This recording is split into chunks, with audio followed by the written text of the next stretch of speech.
Illum ġejna hawnhekk fil-Birgu, propjament fix-xatt fejn hawn il-Mużew Marittimu. Dan il-bini jinsab f'dak il-bini li qabel kien jissejjaħ bħala l-Fran Navali tas-Servizz Ingliż. Bħala binja inbniet fuq pjanta ta' William Kemp u ħadet post bini ieħor importanti li kien l-arsenal tal-Galeri tal-Ordni ta' San Ġwan. Illum il-ġurnata f'dan il-bini kif għattilkom hawn miġbura l-istorja ta' pajjiżna, l-istorja marittima. Aħna sejrin nidħlu nagħtu daqqatajn il-perjodu Ingliż.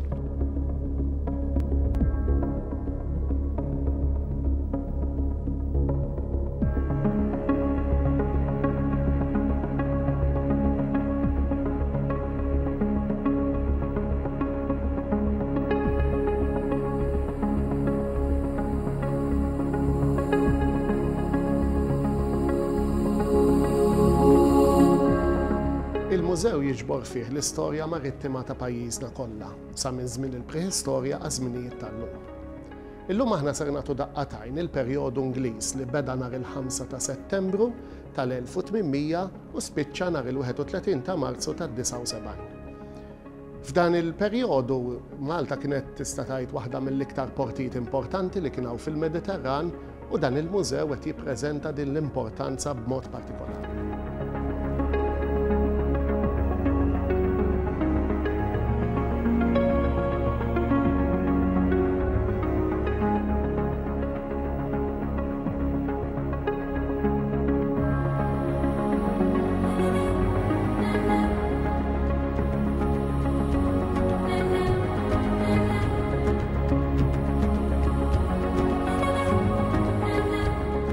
Il-ħajja marittima ta' pajjiżna kienet konċentrata l-iktar fiż-żona ta' madwar il-portijiet. Hawnhekk naraw aspetti differenti. Il-ħajja li kienu jgħixu l-Maltin u l-konnessjoni tagħhom mal-baħar. Barra minn hekk ukoll naraw is-servizzi Ingliżi u x-xogħol li kienu qegħdin iwettqu f'pajjiżna, kemm min-naħa ta' tarznari u anke l-attività navali li kellhom tal-flotta li kienet sorġuta f'pajjiżna.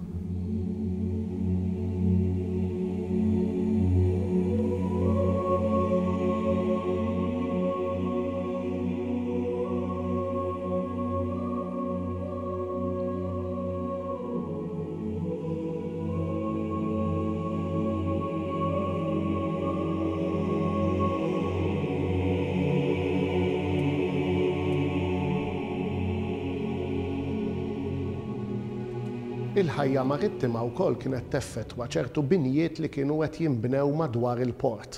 Pereżempju, dan il-mudell li juri l-isptar ta' Bigi li kien sptar navali li nbena fuq l-għolja ta' Bigi. Hawn rappreżentazzjonijiet ukoll ħafna xogħol li juri dak kollu li kien isir fit-tarznara ta' Malta. Nafu li t-tarzna ta' pajjiżna kienet importanti ħafna l-attività marittima u anke x-xogħlijiet li kienu jsiru fuq il-flotta. U hawnhekk f'dan il-mużew insibu diversi xogħlijiet u rappreżentazzjonijiet li jispjegawna sewwa x-xogħol li kien isir fit-tarzna. Barra minn hekk insibu wkoll rappreżentazzjonijiet ta' kif kienu jgħixu l-Maltin, pereżempju l-ħwienet tax-xorb li kienu jiffrekwentaw il-baħrin, u ħafna binijiet oħrajn u knejjes u anke pittura li turi kollox l-attività li kienet issir madwar il-portijiet ta' pajjiżna.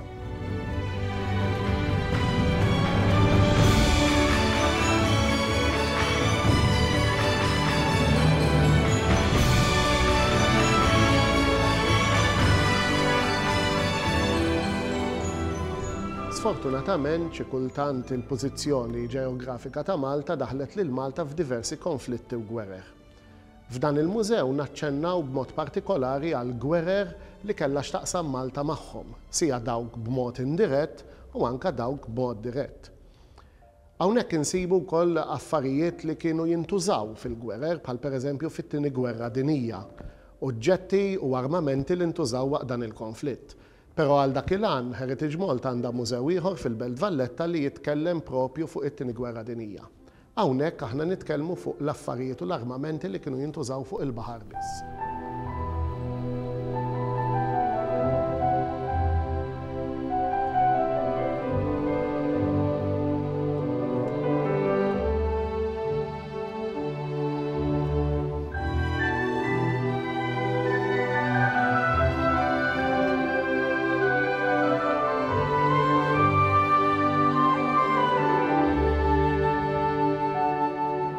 f'ċertu postijiet fil-mużew insibu rappreżentazzjonijiet bħal di pereżempju li turina kif kien ikun il-ġewwieni ta' ġifen fi żmien l-Ingliżi, speċjalment fil-livell fejn kienu kun hemm il-kanuni.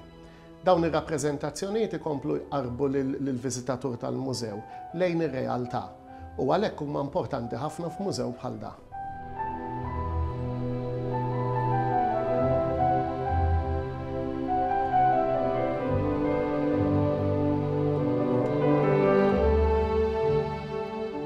L-għan tal-Mużew Marittimu hu li jagħti identità lill-poplu Malti, li ngħidu l-istorja tal-baħar f'Malta. Malta gżira imdawra bil-baħar u din l-istorja twila ħafna ħafna. Huwa ħaġa importanti ħafna li l-Maltin jidħlu ġol mużew u jaraw x'hawn fil-mużew. U aħna permezz ta' dan inkunu nistgħu nwasslu aktar il-messaġġ tagħna. Nagħmlu dan billi norganizzaw ħafna attivitajiet differenti. Fosthom ikun hawn open days fejn in-nies jistgħu jiltaqgħu ma' personaġġi tal-baħar, personaġġi li jgħixu f'pajjiżna mijiet ta' snin ilu. Imma aħna niħtlu fl-inqas dettall x'kienu qegħdin jieklu dawn in-nies, kif kienu jħallsu x-xogħol tagħhom kif kien jitħallas, kif kienu jiġġieldu. Hija storja tal-Malti, l-istorja tal-Malti li sawwar dan il-ġens tagħna. Ġewwa l-mużew hawn lok fejn isiru esibizzjonijiet temporanji. Ħafna artisti jiġu hawnhekk u jagħmlu l-esibizzjoni tagħhom. Ġeneralment ikunu affarijiet li għandhom x'jaqsmu mal-baħar. Iżda ikun hemm ukoll esibizzjonijiet li m'għandhom x'jaqsmu xejn mal-baħar huwa spazju sabiħ ħafna fuq il-port, allura huwa post li nfittex ħafna.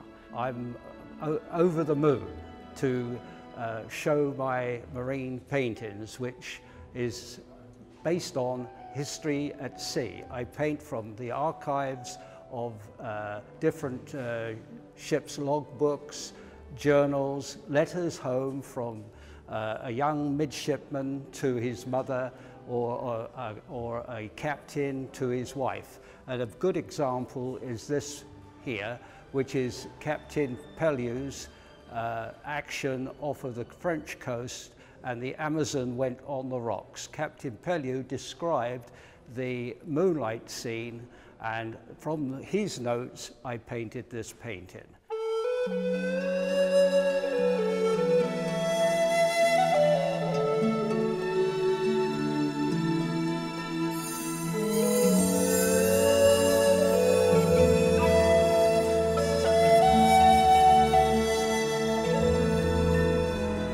Fost il-ħafna esebiti li nsibu f'dan il-mużew, waħda mill-iktar attrazzjonijiet hija din, il-pulena tal-ġifen Iberja.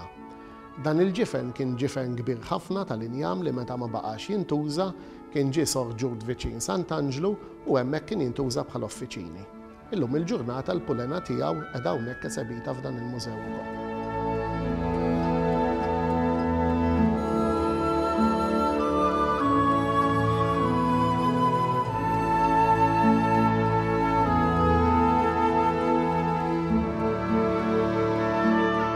Allum ġejna fit-tmiem ta' din il-mixja li għamilna f'parti minn dan il-mużew. Darb'oħra nerġgħu niġu f'dan il-mużew u nerġgħu nżuru iktar partijiet bħal pereżempju din il-parti tal-Ordni ta' San Ġwan. Però allum daqshekk. Minn hawn ftit ieħor se nkomplu bil-programm Malta u lil minna u nkomplu naraw x'għandu preparat għalina llum.